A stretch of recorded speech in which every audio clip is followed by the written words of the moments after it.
So now, with this being week two, this is where things get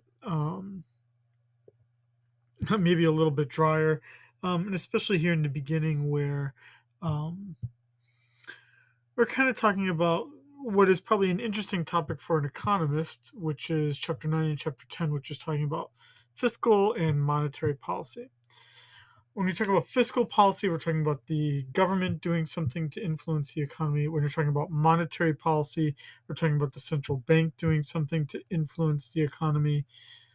And economists like this idea of policy because what it does is it makes them feel powerful. It makes them think that they can understand the market and the economy like a biologist understands an organism, that there are processes that things are going through, and that um, we can manipulate things to get a desired outcome. So economists love that kind of stuff, and that's really what you get introduced to um, in these two chapters.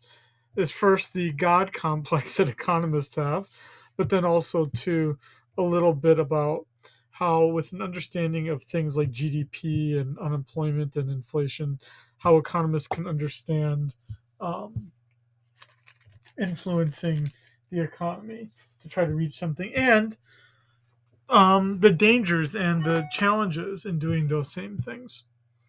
Okay. So the other thing that you'll be then doing, which some of you may be finding a little bit difficult, is writing the theme analysis paper. And that's why I made this first one due a little bit earlier so that I can grade it and it can shape how you do the others.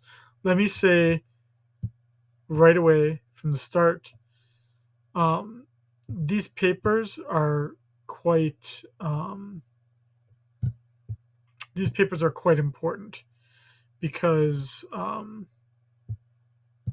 what I mean, first it determines a large part of your grade, but they're just not papers that you can write up that quickly. Um, you don't want to be doing them all the day before they're due. So you really want to get in the habit of reading the chapters and then doing the theme analysis papers.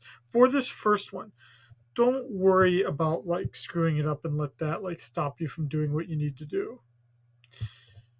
The reason why it's due for earliest is because I want you to play around with how to do it so that I can give you the exact critical comments you need to then do it the right way for the remaining ones. Okay.